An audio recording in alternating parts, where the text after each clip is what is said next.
Hi everyone, welcome back. I'm Michael Sandler, your host on Inspire Nation. If you've ever struggled with dicks in your life, then do we have the Don't Be a Dick show for you. Today I'll be talking with Mark B Borg Jr, PhD, a licensed clinical psychologist and psychoanalyst, the co-author of Irrelationship and Relationship Sanity, and author of his latest work on becoming dick-free, Don't Be a Dick. And that's just what I want to talk with him about today, about what it means when we attract dicks into our life, how to deal with dicks, and how to know if we become dicks ourselves. That, plus we'll talk about satyagraha, hospitality, stone cold dicks, the danger of impliciatives, nuclear snubs, what on earth is a grawlix, and what in the world is a, oh my god, turd hurdler. Gotcha. So welcome to the show, Mark. Are you ready to shine? I am so ready to shine. Thank you for having me. All right, and we are and we're going to try to be dick-free today. But before we do that, and we're going to talk about your story and then all things dick, before we do that, what's one thing we can do to tell if we're attracting dicks into our lives, and one simple reason why? Okay.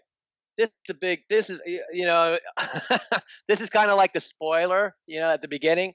The one thing that we can know that how we know that we are attracting dicks into our lives is that we are seeing them everywhere.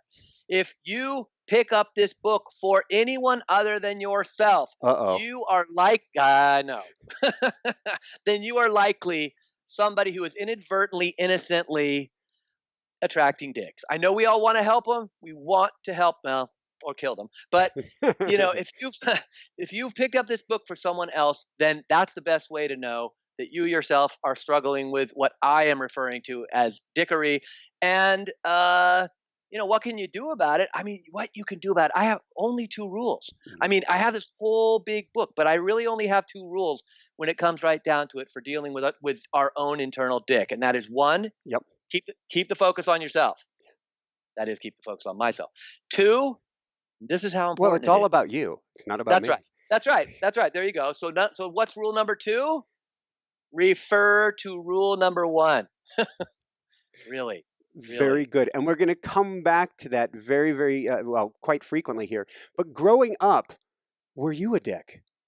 I was. I was the son of a single parent. My father had gone to Vietnam and come back a different person. My mother was very, very upset with the kind of loss of the dream life.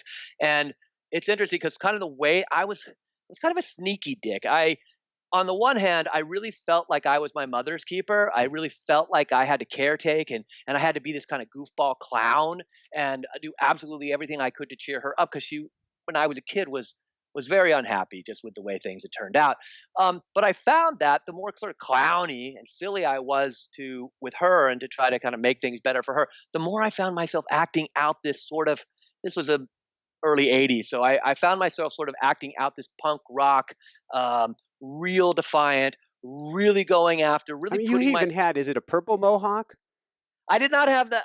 My friend Jim, the bass player, had the mohawk. I had the shaved head with the bald spot in the middle because I came too close. And of course, history is repeating itself. My 12-year-old daughter has recently come home with, I swear to you, I don't know how this happens. My daughter has the same haircut I had at 12 years old to tell my mother finally I'm resigning from the caretaking role like this. And basically kind of I had a good decade of dickery, a good solid decade. Well, and for full disclosure here, I can remember I was working in the fashion industry. In fact, New York City quite a bit, a couple decades ago, and I was called into the comptroller's office at my place of work, and she said, "Do you mind closing the door?" And she said, "You're being a dick." and it was a beautiful turning point for me because I said, "Do you mind if we talk about this? Do you mind if you share with me how I'm being a dick so I can learn from it?" And that really brings us to what we're talking about today. How did you get interested in helping others stop becoming dicks and stop attracting dicks into their lives? Okay. So, I mean, I've been doing this a while. I got slipped into the field in 1989. I mean, literally. What does that mean to be slipped into the field? I'll tell you. So I was, I was still this kind of punk. I was still kind of aggressive. I was riding a motorcycle in Southern California, doing all this, and yeah, got myself in trouble. Mhm. And this very, very, very kind judge, actually, rather than sentencing me to some um, jail time, actually sentenced me to do work in this field. Sentenced me to a developmental disability center, Yeah. where I had to do thousands of hours of work. And lo and behold, I found myself like loving, really loving that work. And from there, I went to a psychiatric hospital to work with adolescents. And from there, I just kept sticking around. And one of the interesting things about, I think, being in this field, being a healthcare practitioner, is that there's always a challenge. I mean, just this morning, one of my clients came in and she said, I got to tell you something that you're not going to like. She says, you really stepped on my toes last week. You said something that really hurt my feelings. And me being the shrink, I was like, well, you're being too sensitive. In my head, I was thinking, you're being very sensitive. But our work, this wonderful woman and I, has been all about her being able to articulate when things are hurting her, and me being able to have a gentle and kind response. So the real place where, the temptation to be a dick, the temptation is always with me. It's always with me. But I find that when I keep the focus on myself and I really try to find out how I'm affecting other people, not only is not being a dick, sort of a solution to, being more comfortable in my own skin and accepting my own humanness, but it's also a way to allow other people to explore their feelings, about me, about the treatment that we're doing. I feel like there's just the benefits of not being a dick have been so profound for me. I really, really, really could have written several books about this. Awesome, awesome. And it sounds like you did three key things here. You stopped, you paused, and you listened. Uh, yes, and I think you're absolutely right. And I think what happens then, if we're really open, is that we really allow someone else's experience to affect us, that we really allow ourselves to take in what someone else has to offer, and ultimately really make use of that to feel more, more love and more kindness and care. Because one of the things, again, thinking about going all the way back to my childhood, where I was this clown trying to make my mother feel well. See, I think there's a way of being a caretaker where it's all going out, and it's Mhm. all going out in a way that actually operates as a psychological defense against allowing anything to come back. So if I'm this incredibly generous person, Yeah. but I'm pushing it all on you, all my care, all my love, all my kindness, all my whatever, and I'm not letting you care for me, then I wind up performing this incredible, inadvertently usually, act, which is I discount whatever it is that you have to offer. I do not allow you to have value to me, because the only way I can really communicate to you your value is that I can let you love and care for me as well. Wow. So this means a couple things. First off, your resentment is going to be building up through the moon. And Yes. and secondly, you are inadvertently, it's sort of like if somebody's offering to help and offering to help and you just keep saying no, no, no, no, no, you're inadvertently being a dick. That's right. That's like bingo, bingo, bingo, bingo. And I'll tell you why. Because we know that people who do not get their needs met do one thing: they retaliate. That's what they do. We know this from a lot of research in marriage and couples. Like, oh, I'm so generous. Oh, I'm so kind. Oh, I'm so loving. Oh, I'm so, so giving. I'm so, Danger. yeah, right. I'm so, what that really winds up being is I'm so self sufficient. And there's nothing more destructive to a loving relationship than one person or both people being self sufficient. So That's the most dangerous thing. thank you, thank you. I want to talk about a cycle real briefly here. What do you Yeah. mean our bad behavior unintentionally triggers counter reactions from others, creating a cycle? Okay, I love that, because I really believe it's one of my primary points in the book is that every dick walks around really with a certain sense of righteous indignation, a Mhm. sense of basically like I got the world on alert, right? I am basically righting wrongs. In New York, we have all these incredible wrongs. They happen all the time. People barreling onto the subway before people get off, people riding their bicycles the wrong way in the bike lane. We call that salmoning. Ha ha ha. There's all these ways. And so the person on patrol, this person who's confronting other people for bad behavior, and maybe not as extreme as that, maybe just people who are confronting people in their personal interactions. This person truly believes when someone confronts them that they're being attacked. What I say is that if you are a dick, the world is not attacking you, the world is counterattacking you.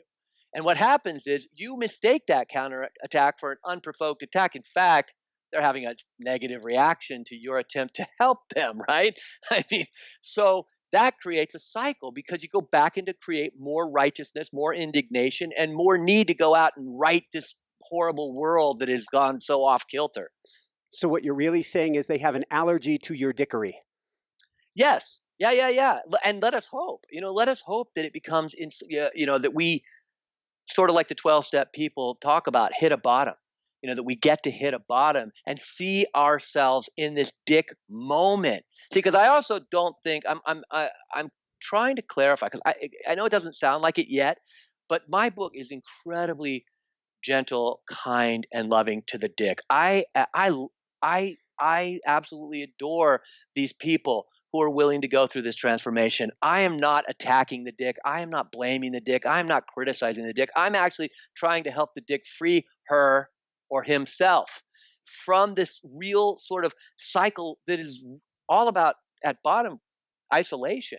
It's about self-rejection. It's about, believing that I have to perform some kind of act, perpetrate some kind of act upon the world in order to find a certain kind of acceptance. And for myself, the take that I take is, first off, we're all one. It's one hand fighting the other foot is what it is. But when I see somebody struggling with that, notice I didn't pass judgment. I'm not saying when I see somebody being a dick, when I see somebody struggling with that, I know that if I could be inside their heads, I really wouldn't want to, because anything that they're putting out to the world, it's 10 times, 100 times what's coming inward toward themselves.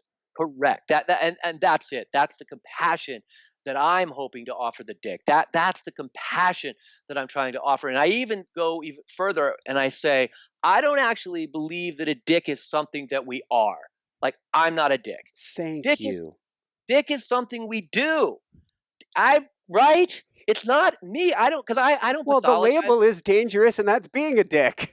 That's exactly. In fact, that's so funny you said that because there's several times in the book I say, look, guys, I want you to know, I know it's hard to write about, think about, talk about dicks without being a dick. It's so hard, right? I mean, I could easily slip into this, well, I wrote a book about a dick, so I'm the authority. I'm not an authority. I have a perspective. And the perspective I have, well, what I really have is a journey. This dick thing is a journey because I caught myself in this interaction with a couple of my most cherished and beloved colleagues acting like the biggest dick you've ever seen in public. That is actually how I started this journey. I started it, with this moment at a public restaurant in the East Village that we frequent regularly. I'm believing that one of the guys is being a total dick, and what do? I join him because the equation is oftentimes there's no such thing as one dick, right? A dick is a walking invitation for other people to join, and then there's two dicks. So I hit a bottom. I hit a bottom in this restaurant in the East Village with my beloved colleagues, and of course it always happens. 2 tables over, family friends. you like, you know the deal, right? Yeah. I mean, like The Office, right? When you get called in and your boss says, Michael. Yeah, which is apparently what you needed to go on this dickery adventure. Yes. So the fun question that comes to me is, does the fact that I don't think I'm a dick, does that make me a dick? No, no, no, no, no, no. I don't believe that there are. I don't believe everyone is a dick. I believe everyone is capable of dickish behavior. Right? So no, no, no, no. I think we can go through epics. We can go through whole time periods of our life where we're in a good head. We're in some kind of balance with the world. We are feeding ourselves and feeding others and allowing ourselves to feel a real connection and a certain kind of acceptance of people, places, and things. And in that state, I think that we're not very tempted to be dicks. Or to act like dicks. Yeah. So no.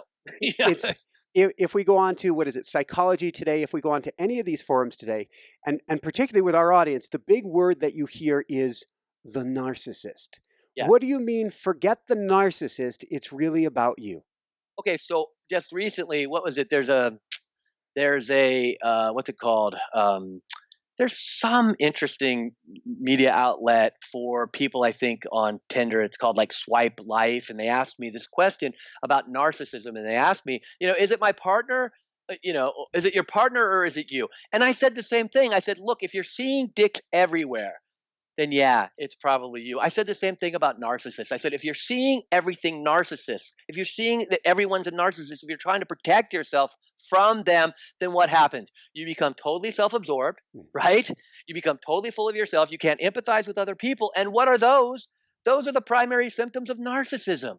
So, what I'm saying is, if you are on hyper alert for dicks, if you are on hyper alert for narcissists, dicks, and sociopaths, and all these kinds of people, as psychology today is constantly allowing us to do the research, right? They're constantly telling us, here's how you know if your boyfriend's a narcissist. Here's how you know if you're dating a sociopath.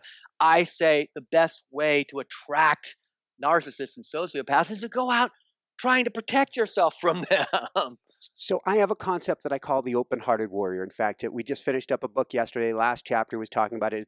It's gonna be a big part of our next book. And the concept of the open-hearted warrior is, instead of putting those shields up, instead of protecting yourself, instead be an ambassador of love. Send out all the love and not judgment and non-judgment you possibly can. How's that sound? I love it. I mean, I think, I mean, again, we're on the same wavelength there, because that, as provocative and some people even thought silly as the title is, the book is really, it's an invitation for exactly what you're talking about. Woohoo! All Woo, right. So yes. if we look back at if we look back at a Dick's childhood, Yeah. what do you mean it's not you, it's me? And what's the danger of that? Well, okay. So a big part of the process, if you are identifying with dickish behavior, if you even are calling yourself, as some people do, a dick or a narcissist or whatever. I mean, I actually have clients who come into my office, and I swear to God, I wrestle them sometimes for 45 minutes to try to pry these labels out of their head. So many people are so self-critical. I find what I'm really talking about is what I call, and what I really, really take from the 12-step model is inventory. What I'm really saying is, it's not you, it's me, means that the more I can find my part in a problem, the more I can find my part in an issue that's going on between me and significant people in my life, say my wife, say my child, say my colleague, the more I can find my part in it, the more power I have to do something about it, the more power I have to change it.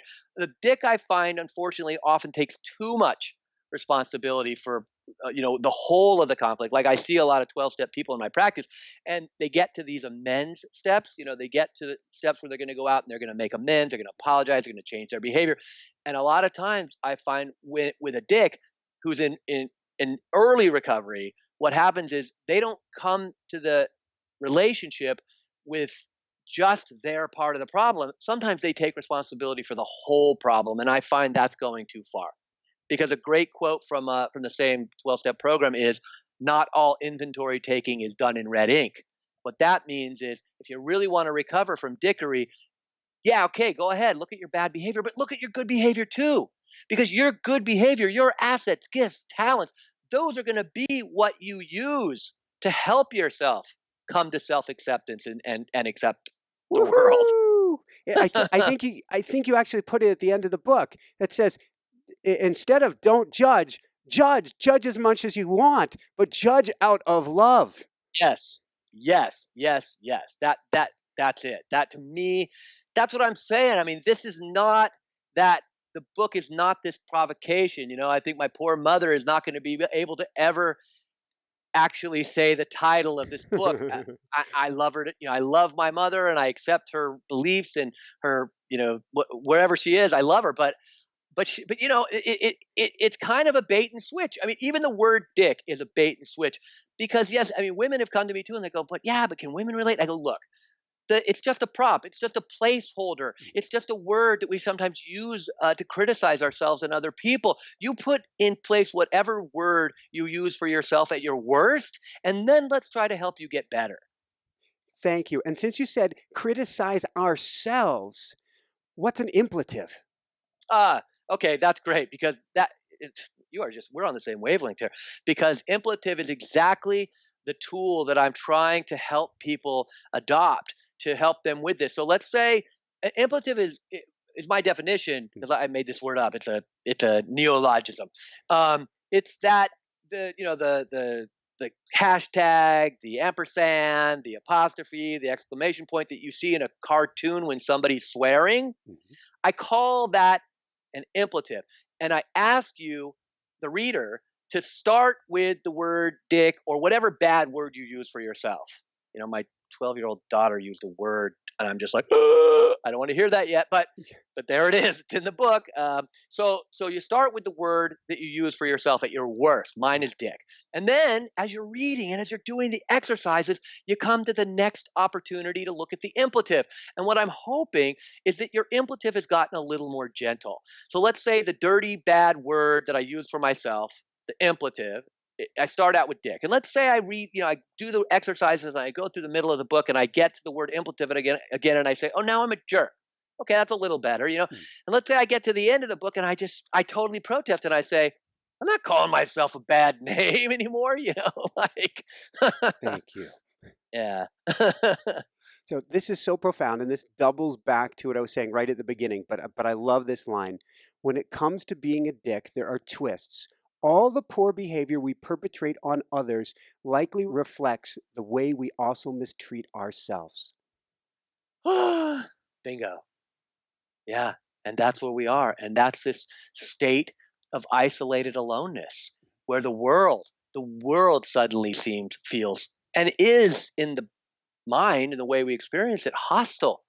I think that dealing with our internal dick it's like a prison break. It's like a prison break from that kind of isolation. I'd like to look at the world, and I was talking about this in the book yesterday that I was writing, as a human beings. We are one being going through this world together. In fact, we probably need to sit ourselves down on the couch and say, tell us as humanity about Mm. your childhood. Why does it appear that there are more dicks in the world today than ever? I think that, look, I don't want to be too facile about it, but there are just so many ways of disconnecting from each other. There are so many ways of just checking out, tuning out, being disconnected. I, I am I, I'm going to throw a little crass curveball myself here. Is that when I was in the middle of writing this book, I thought to myself, one day I'm going to write a book and it's going to be called, here's the bad word, farting. Farting. Why? Why farting? Because we live in a world where if somebody actually does pass gas in public, no one would know. We are so disconnected. There's not a person, it seems, hardly, walking down the street in New York City who doesn't have earbuds in, who isn't on their phone, who isn't typing a text message. We're so disconnected. And I think if we believe, Michael, you and Mhm. I, if we're on the same theory about what a dick actually does, a dick disconnects. A dick acts out anxiety. And what is the most profound human anxiety? I believe is that simple anxiety about whether or not other people like me. It's really that quiet. It's that simple. If I'm all caught up, if I'm tuned out, if I'm checked out, I can't really get good evidence that people like me. And I think this checkout I really think it's happening on a global scale. I think we're so tuned out. I think we're so disconnected. I think Netflix and Disney and earbuds and all this kind of stuff. And I look, I don't have anything against them at all, really. But I just being totally connected to them, it's really separating us. And when we're separating from each other, then we are not seeing and feeling the humanity of the other. And we're separating, as coming back also to something you said earlier, we're separating from ourselves. We're pushing away the discomfort rather than leaning into it, rather than Right. exploring it, rather than That's right. saying there's a richness to my internal landscape, rather than judging it and stuffing it down, putting it under the bed. I love that you said that. I love that because see, I absolutely agree, and I push it even further in my writing, which is we're actually psychologically defending ourselves against that. We are psychologically defending ourselves against the very things that make life worth living. And I have four things that I think make life Yeah. worth living when it comes to relationship, which is empathy, Hmm. intimacy, vulnerability, and emotional investment. If we're not in those states with our world, like you said, all one, if those are the those are the catalysts, those are the ways that we connect to each other and ourselves. And if, like you said, there's this ricocheting effect. If I'm intimate with you, if I empathize with you, then it comes back to me and we are all one. We are in this world. Being a dick is like the hatchet, and then the shield. Yeah, So I and I'm want to not go. gonna go ahead. No, I want to go after these four things because I think if we Yeah. blow that out alone, that enough is an amazing interview. But before Mm. that, it's interesting you said empathy because the next question I have down here is: can we be an empath? Can we be highly sensitive and still be a dick? Yes, I think so. If we're, because I think that's, if you add compassion to empathy, right? Yeah. We know now that there's a difference between empathy and compassionate empathy, because empathy can be empathy can be something that exhausts us. Empathy Yes. can be something that we plug into someone else's misery or their heartache or their hurt, and we get depleted. But if we're in a compassionate empathy, not only can we connect with someone else emotionally, but we can tune into a bigger world of love and care. We can take it becomes more reciprocal. It becomes again empathy for me. You got to think. We got to know that I sit in this office right up until this interview, seeing other very, very hurting people. So if I'm just on this couch, I really believe empathy is the primary psychoanalytic tool. Like it is like where I live and breathe as a therapist and a caretaker. But if I'm not then compassionately plugged into my bigger world, if I don't have a sense of spirit, if I don't have a sense of love, if I can't take in the fact that I was at my 8-year-old daughter's publishing party this morning at her school, giggling with all the little kids who were so proud of their writing, if I can't take that in and I'm sitting here being empathetic to other people, then I'm back in that old caretaking role, the destructive caretaker who only gives but won't take back in. I think compassion for the empath is the medicine. I Woohoo! And I was coaching earlier today as well my own service that I do here and you just gave me, I think we've got a very key term, we've got to trademark it for you. This is your term. Compassion equals, or compassion is the antidote to being hoovered. mm. Yeah, yeah, absolutely. So all My right, let's talk about these four key things. First one, empathy. yes. Oh yeah, we covered that. So empathy is this way in which we allow ourselves. See, I think empathy is often, well, at least I say misunderstood. That's not correct. I just have my own experience of empathy, which is, see, empathy isn't when I'm sitting with a client. It's not that client's, like this morning, this beautiful woman who has opened herself up to me. It isn't sitting with her and having her emotions jump from her to me. It's she is allowing herself to feel the safety of our relationship. Mhm. She opens up and plunges into the depths of this trauma that she experienced as a young person. And then I go back into my own experience to find the one that most closely resembles that experience. And that's where we connect emotionally. So it's a real cost for both people. But again, if you're held in the compassion, then you can take that plunge and you can connect more deeply than I think you can by any other means. That's so awesome how you put that. And this is the open-hearted warrior. This is so important, is you went down into the depth of your experiences Yes. and shields down, pulled that back up. That's right. That's right.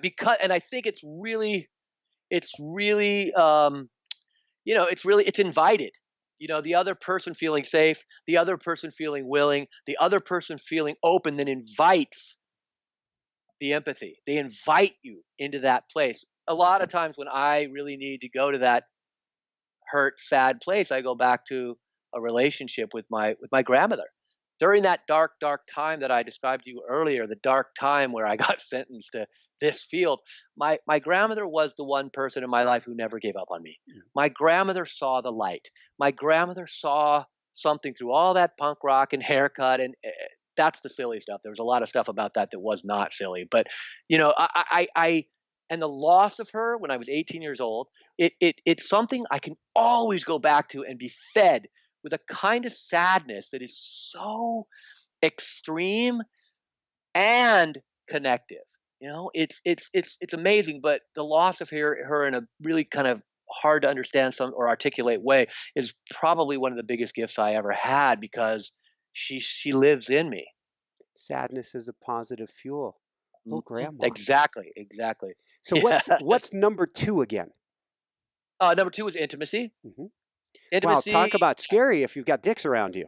There you go. Yeah, yeah, yeah. But you take the risk, right? I mean, the risk of letting the if you think now of being a dick as a defense Mhm. against getting close with other people, a defense where you really believe in your heart of hearts deep down that no one will ever accept you as you are, then you're absolutely right.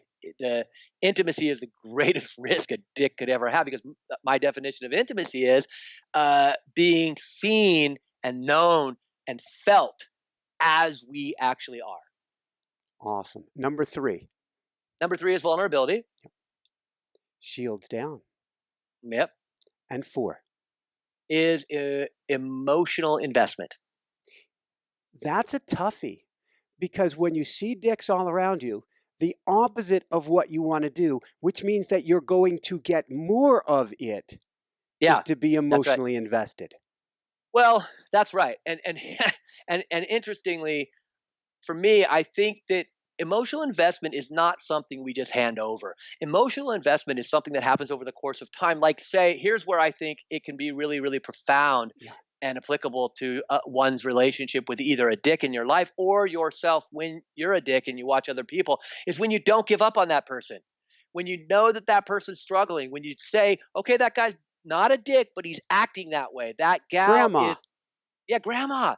That's right. Her emotional investment only grew when she was challenged to accept things about me that were not so easy to accept.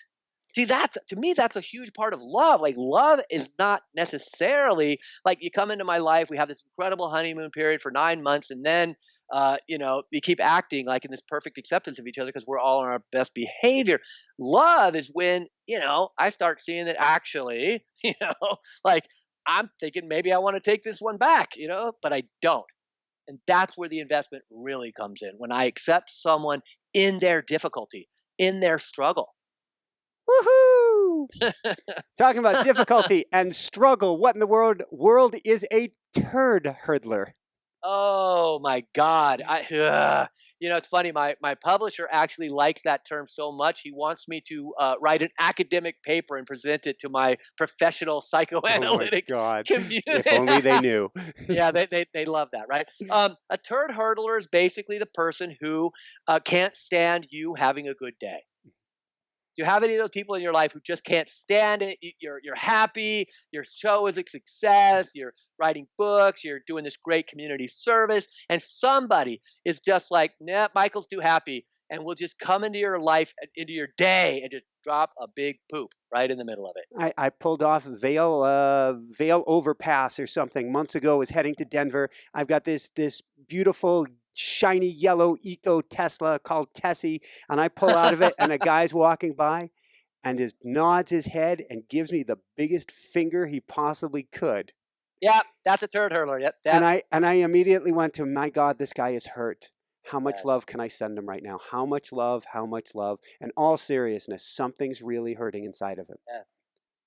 What the you're the halo there, Michael. I mean, because that's the approach that we're trying to help the reader get to. Because that it's so hard when someone poops on your Tessy or they poop or in your day or whatever. Pretty much, It's it's pretty so much, hard. yes. Yeah, it's so hard. I mean, I do offer tools. You already mentioned one of them, which is my favorite tool of all time. My all-time favorite tool is pause.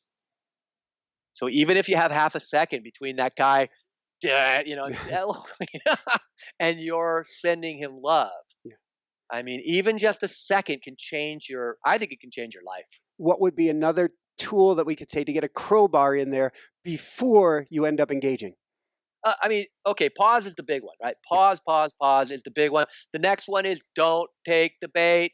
That's the next one. That can happen if you give yourself pause. The next one is the inventory, which then brings you to my two favorite rules that I told you. Keep the focus on yourself, number one, and refer to rule number one is rule number two. So keep the focus on yourself. To me, all the tools allow you to get back into yourself, to get back into that state that you were in on the way to Colorado. That's the goal. So if we're going to put the focus back on ourselves, here's a danger, though. The danger of, I'm right. Yeah. Okay, but again, by the time you're doing this, by the time you've hit pause, by the Yep, time you've not taken the bait, by the yep. time you've done some inventory, usually what you get if you've done all that work is that you've already confronted your rightness or your righteousness. And by the way, you could be right. You just don't be righteous about it. Don't wield it. Don't knock other people's heads with it. And also look for ways in which other people are also right. Right, as we know, isn't like, right in a synergy, Mhm. we can all be right. In a scarcity, in a zero sum, only one of us gets to be right. So we're also kind of trying to change our perspective. The fact that the subtitle of this book is Change Yourself, Change Your World, that's kind of what it means. It means if I'm right with myself, Yeah. then I will be right with the world. I will see the world as a place where rather than people just coming on and turd hurling onto my yellow Tesla, what they're really doing is they're expressing this terrible unresolved pain. Thank you. And speaking of unresolved pain, it's interesting, fame. Why do some of us feel comfortable in relationships with dicks? Because dicks are the world's scapegoats. Dicks are the ones in a relationship when you come into couples therapy. I'm guarantee you, Yeah. if there's a dick in your relationship, you're going to sit here all cross-armed just waiting for the therapist to realize what a jerk you're to, and you're completely hooked. Dick's the world's scapegoats. The problem with that, of course, is if everybody else is the problem, you never get better. You never get to ask yourself, for instance, the question, why did I marry the dick? Did I marry the dick because I am so afraid of anybody seeing how bad I feel about myself that the dick will constantly run interference so that nobody sees me. In fact, it goes back to the narcissism question you asked earlier. I see that people who wind up with narcissists, everybody like, what in the hell would you do marrying or hooking up with a narcissist? Are you kidding? A narcissist, a person who acts narcissistically, is a person who is so self-absorbed they will never see you and what you don't like or accept about yourself. So a narcissist and a dick are perfect hiding places if you don't actually like, love, or accept yourself. In other words, if we're with the narcissist, if we're with the dick, then we have an excuse or reason we don't have to deal with ourselves. Bingo. Abs- Absolutely. And I think that's absolutely true. I go even further and say a hideout. A hideout. I mean, I'm telling you, we know this. Dicks and narcissists and these kinds of people who take on this kind of armor, they are lightning rods. They're not hiding. You know what I mean? They're So do we de-dickify, or do we first just turn it in on ourselves, not from a place of judgment, from a place of love, and say, what can I do to heal what's going on inside of me right now? That's right. That's the first step. Anytime, as we said earlier, if you buy this book for someone else, read it. Read it first. You might still give it to them, Yeah. but read it. And again, not so that the irony is it's not so that you can judge yourself a dick. It's so that you can see that dick is just a way of reacting to pain and insecurity that probably isn't working very well for you. Thank you. What's catharsis? A catharsis is that it's just blasting. It's just blasting things out. It's just like, like, oh, I got it all out. I feel so good. It's like taking intense emotion and just expressing it wildly, haphazardly. Thank you, Sin. What's the importance of halting negative assumptions about people and circumstances? Well, if you don't, well, again, that's the thing about the pause. If you can't hit that pause, then what the problem is, you're just going to believe. You're just going to believe your own story, and you're not going to get a chance to hit that bottom. If you keep going with those assumptions, what you'll do is you'll keep proving those assumptions. And what those assumptions are saying, if you're a dick, is the world is a dangerous place, and you have to protect yourself from other people. That goes back to our formula early on, where we said dicks mistake counterattacks for attacks. Thank you. Speaking of that, and speaking of peace treaties, what's a moratorium between our rage and the world? So the okay, I love that. See, I love that because moratorium is actually an extension of pause. And moratorium is something that I actually think can happen in individual relationships, especially romantic ones. See, John and Julie Gottman came up with the four horses of the divorce apocalypse. Yeah. You know this, right? So that it's defensiveness, it's contempt, it's stonewalling, and it's criticism, right? And I agree with them. I totally agree. But I think that a lot of times you can twist some of those. For instance, I think if you go from Stonewalling someone, which is horrible, and you're freezing them out, and you're not talking to them. It's That's a huge being a dick. That's being a dick, and it's a huge punishment. That's one. But if you know you have this tendency, and you talk to your partner, your colleague, mostly your partner, about this, and you say, "Look, I hate stonewalling. It's destructive to our relationship, but I sometimes get so hot, I need a break." Then what you can do is you can have a consensual moratorium. You can take a break, and what that does is it transforms that stonewall into something productive. And you give yourself a break, and you allow yourself to really do this analysis of the inventory of yourself, and then you can come back to the relationship or even the issue or the problem when the warmth of the relationship returns. Well, Too many of us, I think, try to force ourselves, and then we're like, "Oh my God, I don't want to stonewall, so I'm going to keep trying this," when I'm not really there emotionally. Moratorium allows us to balance. do you like coming up with a code word or some way that when the lizard-like brain is really the only thing operating, you've got an IQ point of 0.1 at this point, so that you can in a peaceful way say, we need to take just a brief pause so that we can cool things down? I love it. I absolutely love it. In fact, my wife and I use it. I mean, a lot of these tools in this book, Yeah. I'll admit it. I'm patient zero. I'm patient zero. I've tried this out, and I actually do. Maybe it's a little too fancy, but our word is moratorium. We're Excellent. like And more. go Yeah. ahead. No, no, that's it. I mean, we just like either one of us at any time can call a moratorium. We do the same thing. Eh, we do the same thing with parenting. Like we have these two beautiful, wonderful kids, and one of them's 12, and so it's like it can be pretty harrowing at times. So we also have this kind of tagging in thing where one of us is just like blowing our top, Yeah. the other one can tag in. Of course, if you don't talk about that from a calm place before the explosion, then it only seems like the person is coming in, subverting your authority, criticizing you. So a lot of things that we can do and are really very positive will feel super negative and critical if we don't talk about it first, you know? Thank you, thank you. Our code Yeah. word from me is hold on. and, Uh, and and she may actually start laughing because it's so visual, and it's just throwing a monkey right in the wheel. Hold on. And you I can love that. you can almost see the silliness of how you've wrapped yourself up in your story here. Yes, yes, yes. Absolutely. So let's go from there. Let's talk about not being a dick to yourself. And I found this fascinating. What do you mean you're being a dick to yourself when you cause burnout? Oh, I mean, again, it's back to that thing we keep coming back to. You need to be replenished. You need to be hooked in. Nobody, none of us are solo operators. We live in a social world. We come to know ourselves in human interaction, in care, in love.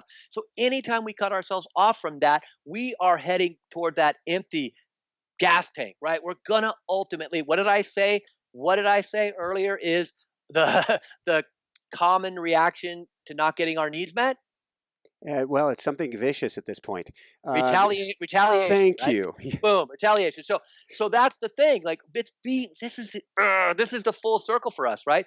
That the full circle is if I care for myself, if I keep being fed by love, by care, by kindness, I will have a full tank. I will be able to give that. I sit in this office treating clients with extreme psychiatric difficulties. Believe me, I need to keep my tank full, you know? Thank you. So let's get to one of the giant elephants in the room.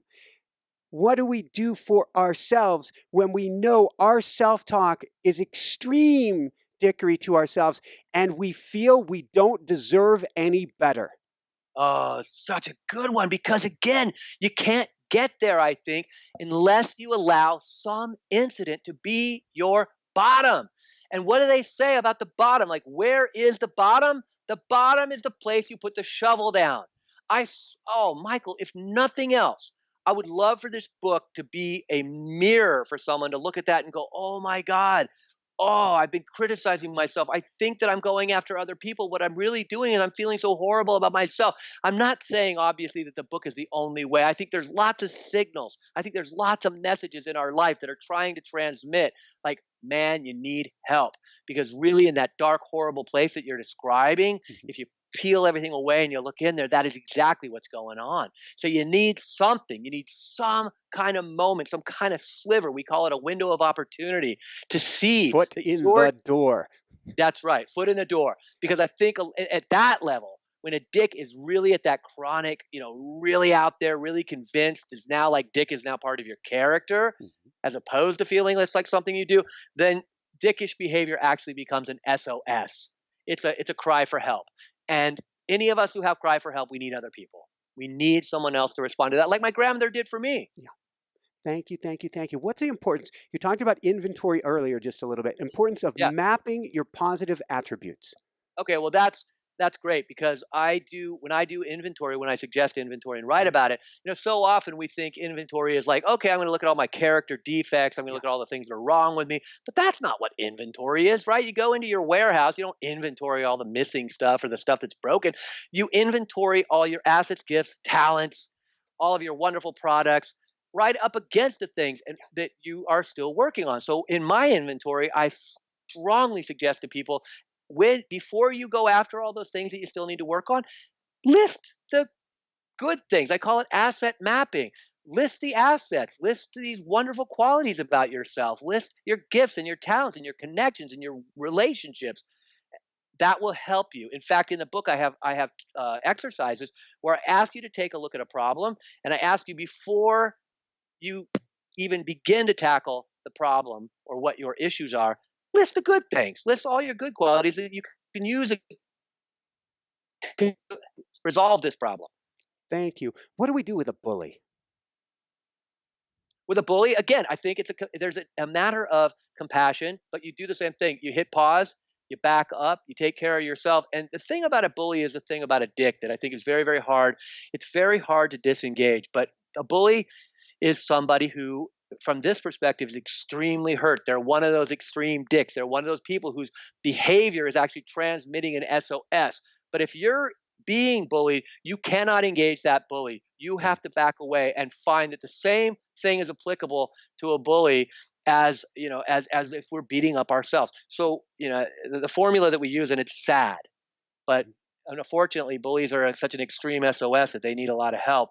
Is we need to take the same approach that we take with the whole stray cat thing. You know how to get rid of a stray cat, right? I'm such a cat lover that I don't. Please help Oh, me. so am I. Oh my god, I could tell you a whole story about how I became vegetarian, and it has to do with a cat, but I won't Oh, right now. and I'm vegetarian as well, and I've got at least one kitty in the studio right now. So, and I still Oh. I still as a card carrying vegetarian or vegan, and no judgment on anybody for anything. It's all what works for you. But I'm Absolutely. always blessing the meat and blessing the animals as I'm feeding it to my kitties because I wouldn't Yes. give that same judgment of what I chose for myself and put it on them. Nor do I. I'm with you too, because my family, my wife is Japanese, and fish is such a major part of her culture, of Yeah. her self experience. So I would never, judge her eating. But I do have a funny cat story about not eating meat. But Oh, okay. the No, no, no, answer. no. Just go there. Go there. Well, okay. So I had a girlfriend in probably 1996, a very wonderful, like tall, blonde surfer girl. We met surfing in Southern California, fell in love, blah, blah, blah. Moved into her house, and she had this cat. This cat's name was Crook. And Crook was, I mean, again, I wasn't necessarily a cat person, but I fell in love with this cat. I loved, loved this cat. I mean, I couldn't wait to get home. This cat had this funny thing where it would jump over my shoulder and its butt would be right here and be wagging its tail right Yeah. into my face, again. And I loved this cat. And one day, somebody came running up to our apartment and said, I think we hit your cat. Oh no. And and I went, and I said, and they said, it's a black and white cat. I go, oh, I'm so sad somebody's cat got hit, but it's not my cat because my cat is gray and with black stripes. So I went down to check it out, and sure enough, it was Crook. And Crook had been hit, and Crook crawled into my hands Oh no. and died. And I from that moment in 1995, I have not been able to eat meat. I felt like the spirit of this beautiful, wonderful cat somehow came into me. I mean, there's a beautiful beach up in Big Sur, and my girlfriend and I love this beach, but we lived about 8 hours away from that beach. We took Crook to that beach that night, and we buried him there. And I bombed an interview the next day. but I love this cat. So, okay, Michael, the way that you get rid of a stray cat, not that either Thank you one of for us sharing. Thank you. Thank you. oh, such a sad, beautiful, beautiful story. I mean, I feel the spirit of this cat to this day. I just every, because again, I don't dislike meat. I don't have some political bent. I don't, nothing. This cat, like, if is part of me. Um, all Well, this to say, I get it. So when we've had cats pass on, but I have a dinosaur behind me in the studio that's wearing a service vest from my service dog, Sawa. And uh, when she passed on basically in my arms, I felt she has never, ever, ever left my side. yeah, yeah, that's amazing, right? It's amazing to be open to this kind of experience. I mean, just to be, that's what I'm saying. Like, the whole caretaking thing is all about, I think, being influenced, being affected, opening our hearts and letting ourselves feel that love. It just, okay. I I, still I, better answer. Oh I'm my, so glad I have you on here today, Mark. I am so, so glad, by the way. Michael, me too. I had no idea what to expect. I'm just, I have this wonderful Kelly Daniel in my life who says, "Oh, hey, you want to go talk to Michael?" Yes, of course I want to go talk to Michael, and I didn't know what to expect. Like, although interestingly, I like CJ Liu, and Oh, absolutely. I've seen you sort of on her, on her Well, show. So we do a once a week or once every 2 weeks co-hosting. The two of us that's all. going back and forth. I love her too, and now, like, oh my God, this has been so great. So let me answer the question: How do Stray you cats. have stray cats? And that was a great '80s band too. How do you get rid of a Yes. stray cat? You don't feed them. you know, like, so that's really what you got to do with a bully too. But it's obviously in the book. It's a lot deeper than that. Uh, So from there, what do we teach our kids about dickery? we model it. We got to model it. And the best thing that I think we do, see, the developmental theorists have come up with this concept they call rupture and repair. Mhm. And what rupture and repair is it's a wrench in the gears of this idea that we got to be good parents and we got to be good people and we of course we got to be good, but we don't have to be perfect. What rupture and repair is, it's this process of developing healthy, strong relationships that's all about learning from mistakes. So we got to be open, we got to be human, we got to show our children that when we go off the rails, when we make mistakes, the most important thing that we can possibly teach a kid is that when things go off the rails, you can work with the people who they went off the rails with to right them, to get them back on the rails. I mean, we go so far with this, my wife and I, Yeah. who just so happens to also be a couples therapist. When we have How the old are your kids? 8 and 12, Kata and Uta, just beautiful, beautiful girls. But my wife and I are so sort of committed to this process of rupture and repair that we have this kind of meeting that we do together when things really kind of go off the rails, and we'll sit down and we'll go back and forth in this rupture and repair, taking responsibility and doing inventory on our relationship. And uh, we have a meeting we call the 40-20-40. I've written about it in a different book, but we're so committed to showing our children what healthy repair looks like that we will let our children sort of sit at the table with us when we're doing this meeting, when we're, especially if they saw us go off the rails, if they saw us be unkind to each other, if they saw either one of us act like a dick. I think it's imperative that our children not just see the dick, not just see the behavior, not just see the relationship go off the rails. I think it's imperative that they know not only that it can get better, but how it gets better. I never saw my parents ruptured once, and that was it. Like, they hated each other for many, many, many years. So I'm dedicated to living in the opposite state. And what's interesting to me is I do a lot of work on the energetic side of things of helping people heal traumas. Is we get this energetic fingerprint or this cloak, this dark cloak that we carry with us if we've experienced watching our parents blow off the rails, and then we don't see the other side, the healing, the possibilities, the love that could take place on the other side. So what you're doing is saying, hey, real world, we're human here, but let's show you what happens on the other side of things so that they don't plug that into their system as a trauma. Bingo. Absolutely. Absolutely. I mean, to me, it's such a great question you asked. I hadn't been asked it, but it's really wonderful. Awesome. So let's ask another great question. Where do people go to find your beautiful book, Don't Be a Dick, and find out Uh, more? Really anywhere. I mean, you type my name into like Google right now, Mark B Borg Jr., and that book is like bah in your face. You get Central Recovery Press is my publisher. Amazon, all booksellers are selling it. Hopefully, it's in your local bookstore soon. And you can also find me because I have two blogs on Psychology Today. One is called Irrelationship, and one is called Relationship Sanity. So, and I am more than happy to answer any questions that people ask in the comment section, or to reach me directly. And do you have a website you want to send people to? I really, again, if you type my personal website is Community Consulting Group. It's ccgny.org. So you can reach me there, or you can probably just plug in my name, and a Psychology Today site will open, and you can reach me there. Fantastic. This is actually who knew that a talk on being a dick or don't being a dick would be so much candy and so much fun. So this has been tremendous. Any last words of wisdom on dickery, on not being a dick, on not attracting a dick, on not being a dick to yourself that you want to share with everybody? Okay, so my meditation for really dealing with dick, it's as simple as chanting to myself, and I really do this every time anything This mantra, comes. I love it. Mantra is don't be a dick. It's that simple, and I'm telling you, it works. That relationship with those two guys that I'm so close to in the writing project, I started applying this mantra to that relationship, and we are just about to hit our 9-year relationship of being a work group. I mean, 9 years with 3 like dudes in New York City. It's really I'm really happy and grateful. And I'm grateful to you. I mean, you just opened this up so wonderfully. Thank you, Michael.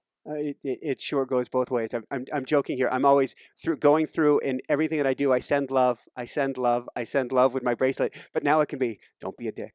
Don't be a dick. Don't be a dick. Woohoo!